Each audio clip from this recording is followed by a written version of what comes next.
everybody. Welcome back to day 2, Breakfast with Bob from the Challenge Championship. My name is Bob Babbitt, brought to you by Master Spas, HOKA, Fly Human Fly, deboer wetsuits, the Outrigger, Kona Resort and Spa, and of course our Challenged Athletes Foundation. We've now raised $191 million and sent out over 52,000 grants to challenged athletes all over the world. Our next guest, the president of the board of the Challenge family, Zibi Szlufcik. I got that right, huh? Perfect. Amazing. Thank you very much. And it goes back to, I think you were the guy who brought PowerBar to Europe. And I think you were the guy who created one of the first speed golf tournaments over here in beautiful Europe. So, Zibi, first of all, what do you have, 35 challenge events around the world now? Close to 40 by now, yeah. Close to 40. Yes. And the brand started with Challenge Roth, with Felix's father, and that brand now, was it your vision to take that brand from just being in Roth to taking it around the world? Well, actually, just back to PowerBar. Yes. Yes. We started this together with a friend of mine, Stephen Maris was his name, and we brought the first PowerBar from the US, from Brian Maxwell, the famous Brian Maxwell, who found the category of sport nutrition. And it was a great journey to kind of, on the one end, create a category. Yes. And on the other end, building the brand. And nice to see where PowerBar is right now. It's just like a global brand with fantastic product. So back in the day, this is like the early 80s, I am at a running event in San Diego, and I'm handing out running and triathlon news before we start competing. Brian Maxwell's next to me with malt nut PowerBar, right? The first one.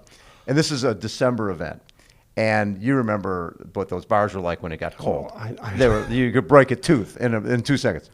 By the way, you broke a tooth. I broke a tooth. Yeah. So we took the bars and put them on the dashboard of the car and turned on a defroster so we could get the bars warm enough for him to cut them into pieces to give them away. The other guy next to us, Phil Tauber, started Kashi. So he's spooning out Kashi. Brian's handing out pieces of his bar. I'm handing out my magazine. We're like, this is the coolest thing. I don't know if we'll ever make a living at this, but this is really fun. And it was, you never know. Brian sold for over 400 million. Phil sold for over 75 million. You just don't know. Right. And I think those days were the entrepreneurial spirit was deeply in the veins of people who innovated the world at this point of time. I mean, as you have said, Brian just invented the category of sport nutrition. Before that, banana was the biggest competitor. So it was really amazing, right? And being part of it was brilliant. And then, with different stops in between. I have arrived at Challenge, and actually the whole thing started back the days where we with PowerBar we were sponsoring a lot of endurance / mass participation events. One of them being Roth. Yes. And I met Detlef Kühnel and Felix's father and Felix, and then one day, actually, really interesting things happened in Kona. Felix came up to me and said, "Zibi, I know that you have a bit of experience in building brand and building businesses. Could you have a look at Challenge and what would be your recommendation moving forward?" So I spent a couple of months analyzing the future projections and market research data, and came up with a strategy presented after a couple of months to Felix and his family, and they were excited and said, "Well, let's do this. Could you execute that for us as a CEO?" And I said, "No, I was too busy with other things." Right. And then we gathered together a couple of months later, where we said, "Okay, let's establish a new company together." All of us became stakeholders in the company, and this is how Challenge family started to grow step by step across the globe. And I'm extremely proud about the entire team and what we have achieved so far. Pretty cool. It's great, and next to the championship here at this beautiful X-Bionic Sphere resort in Slovakia, we have also a race director meeting where a lot of race directors from all over the world come to one room, and we are sharing best practices. and it's just exciting to see these people, their dedication and passion and enthusiasm for the sport. And I think if you call yourself a challenge family means something inclusive, something caring.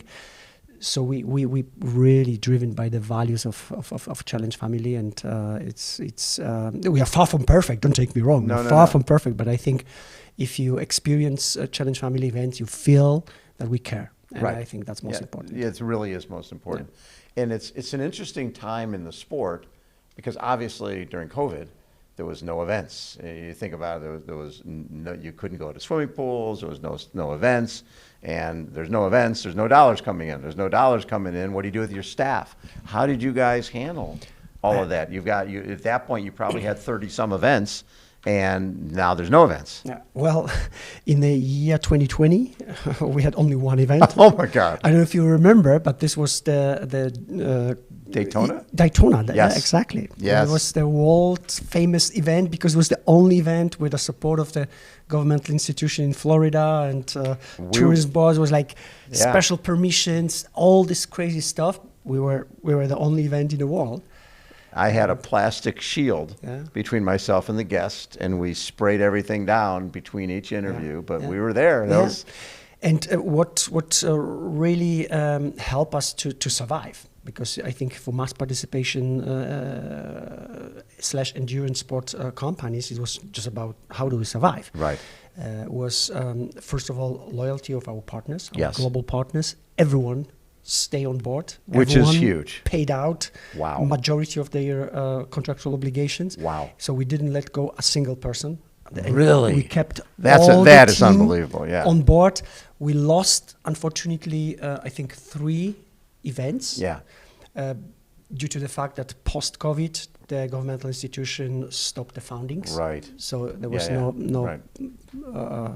financial or commercial foundation. But I'm very, very proud. How did we master those tough times? Well, and I remember watching Felix post a video and basically saying, because everybody's like, oh, I paid for next year. I want to make sure I get my money back. Well, people would be bankrupted. The events would be bankrupt if they get money back.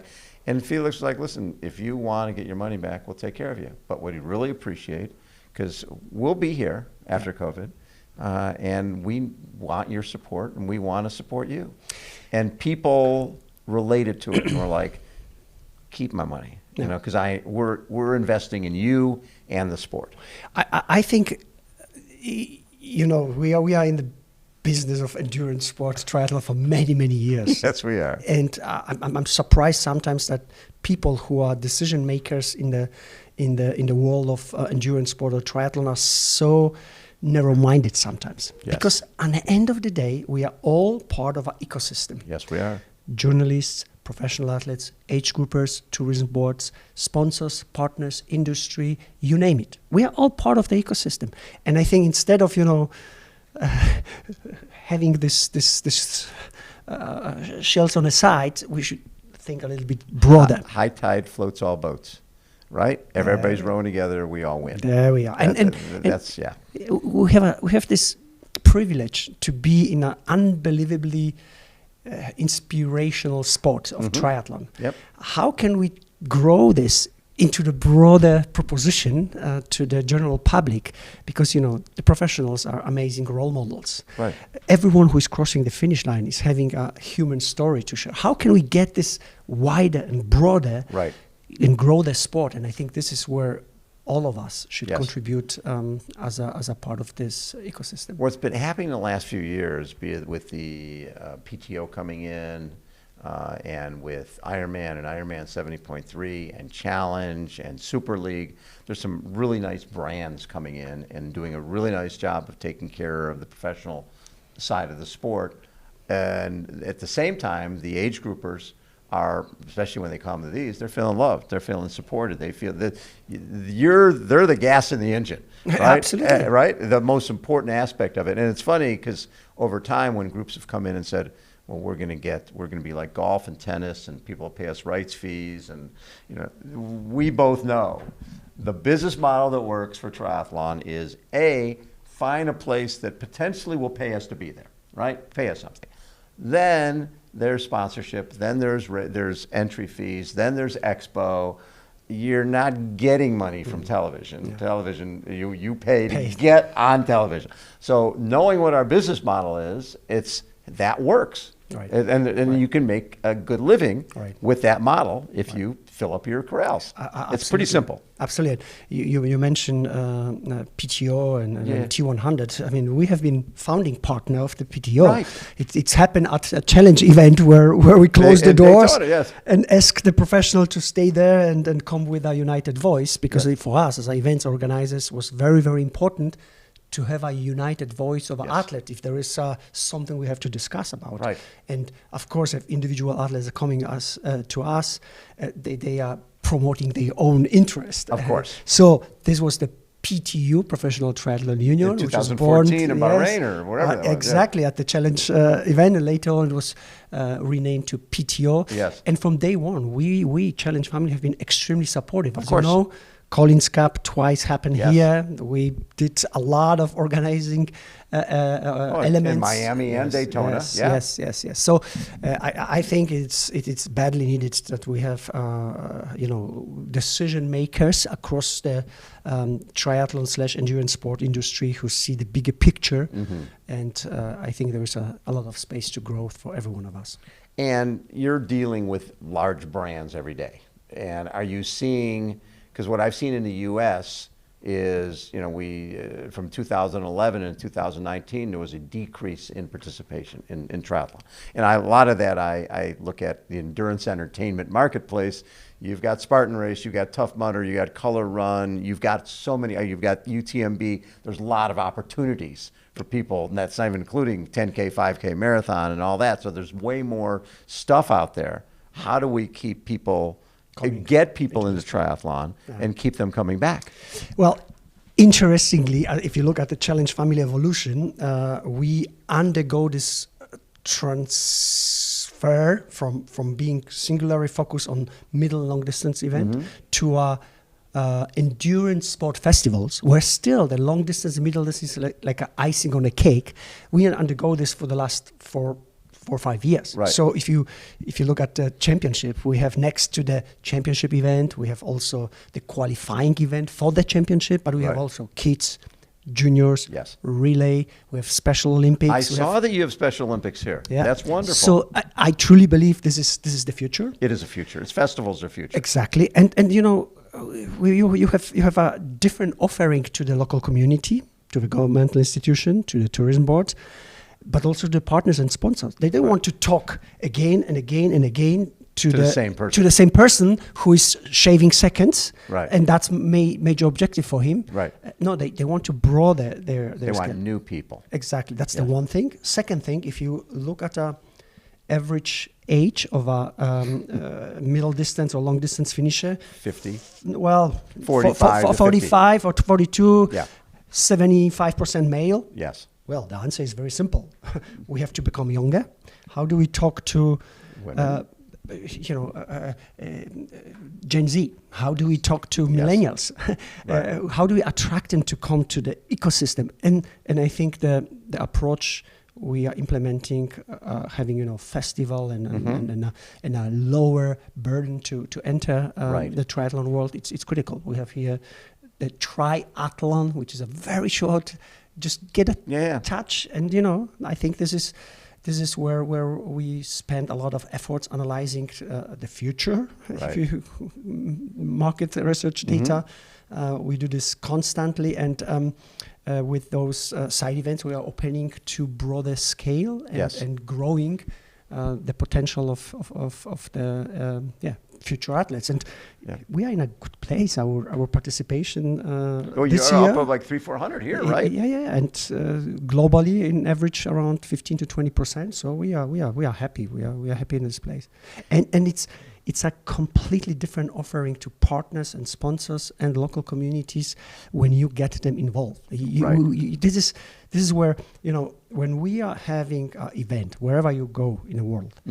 We have always a local race director. We have always local team.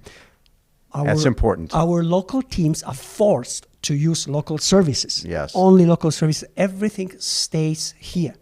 you get volunteers, you get kids and cheers, and if you have kids, you get parents. So it's like a circle of a engine, so to say, which drive the growth of the event. And I think this is what Challenge Family stands for. We are not coming with 3 lorries, building up, cashing down and disappear. That's not us. No. Yeah. It's funny. The race directors who've been successful in the U.S., what I've seen them do over the last number of years is they're blocking off the roads anyways. So if they're doing a short distance, an Olympic distance style, and a sprint distance triathlon already, why not have a sprint and a duathlon? Why not add an aquathon, an aqua bike, a Clydesdale division? I mean, you're blocking off the roads anyway. Closing the roads anyway. Yeah, if you got 50 people doing a duathlon, that's still 50 entry fees. Right. And it makes them part of the family. Right. And then with the aqua bike, it keeps us old guys who don't run anymore. How do you stay young when you're old? You hang out with young people. You come to these races. And the other thing that I've seen is the pool triathlon, where you start with a run and like a 5K run, 10-mile bike, 150 yards swim in a pool. The breakdown on those events is 50% men, 50% women, right? And it's a cheaper barrier to entry. You've got more different groups, different folks than you see at a race. And it's like there's a solution. The solution is shorter, less expensive, and something where they're not scared. Like the pool is way less threatening than open water. Absolutely. And I think it's also important that COVID changed mindset of the people consuming events or sport. I'm just kind of trying this always to kind of explain in a simple way. Before COVID, male athlete will come to his wife and say, "Hey, darling, I'm going to the championship. Would you like to travel with kids with me?" Yeah. Nowadays, he will say, "Hey, darling, let's go to Slovakia. We will visit Vienna and Bratislava, which is nearby. And by the way, I do the championship as well." Different story. Right. Same thing. Yes. You're going to Ironman World Championship 70.3 New Zealand, and you're going, okay, we're gonna come there 4 days before the race. I don't need to be here any longer than that with the whole family.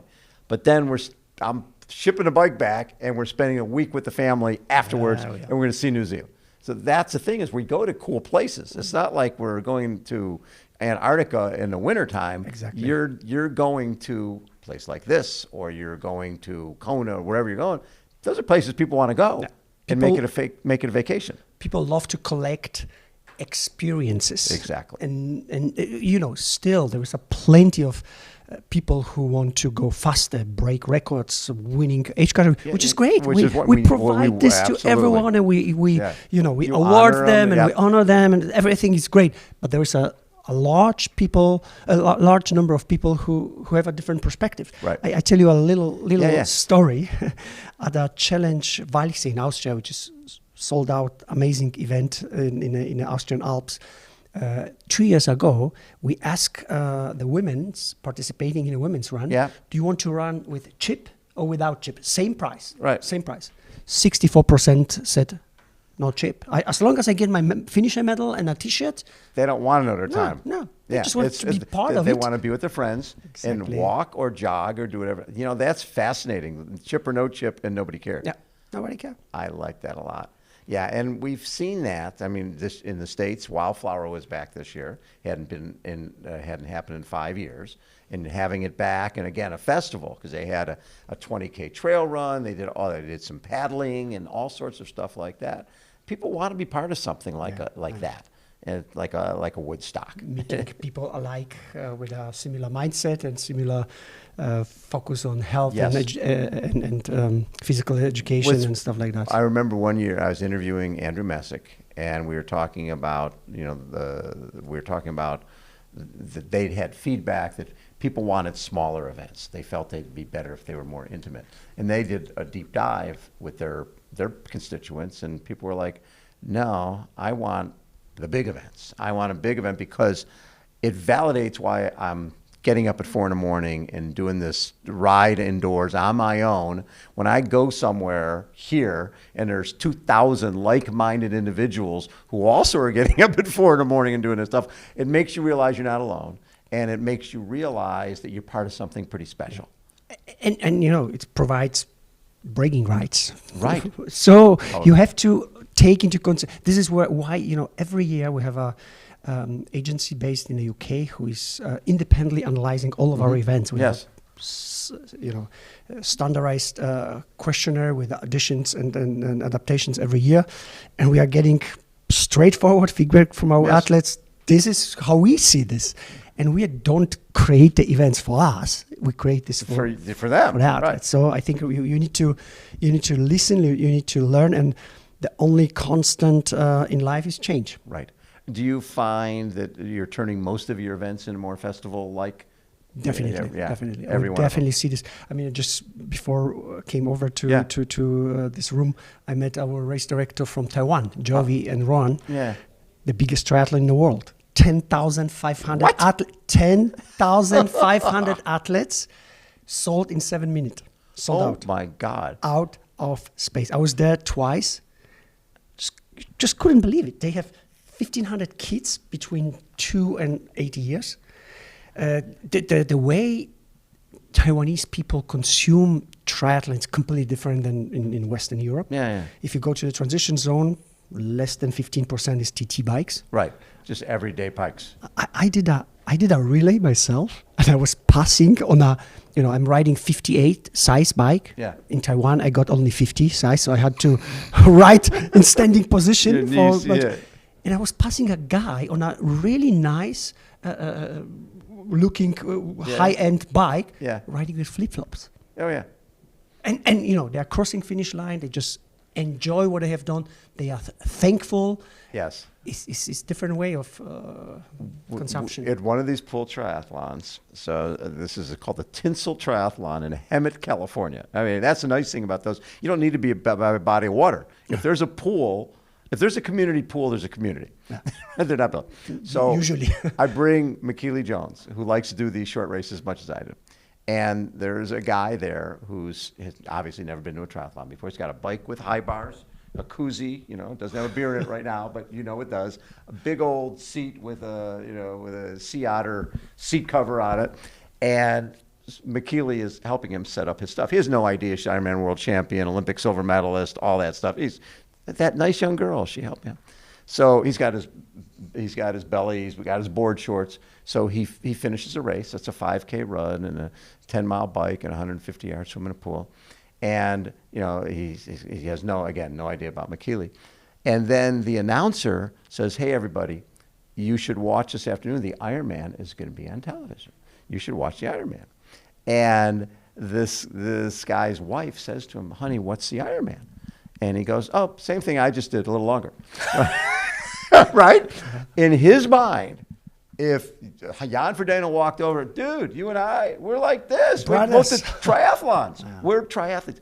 People aspire to be triathletes. And it doesn't matter how we get them in, we got to get them in.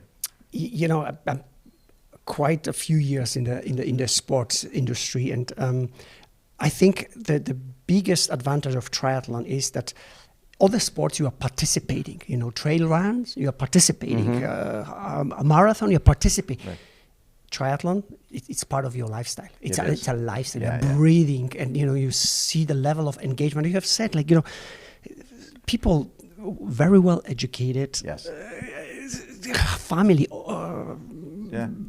home owners, busy businessmen. 4 hours, 4 o'clock in the morning, they are going to the pool and do their stuff, and it's. I think it's fascinating. Triathlon, it's probably the most underrated sport in the world. And I don't think we blow our horn enough about these are the fittest people in the world who do this sport. There's nobody fitter. No. I mean, the runners are. You know, orthopedic reality is any runner in their 50s is not running faster when they get to be 60.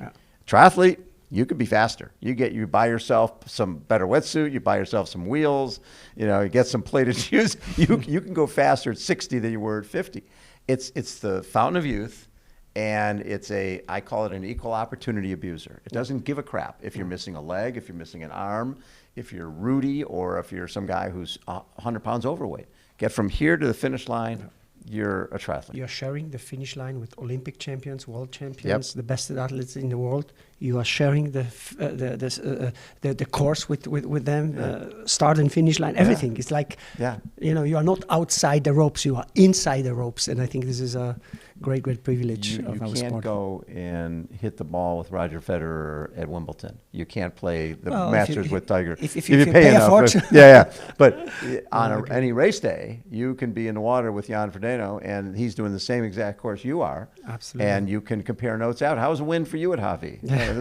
But that's what makes our sport so special. Absolutely. Yeah, it's beautiful. I think we are kindred spirits when it comes to this sport. It's pretty special. Congrats on everything you're doing. So we got it's 100,000 euros at stake here this weekend. You got a great pro field. Absolutely amazing. Unfortunately, we had a cancellation of Johnny Brownlee, short term. That's right. Really.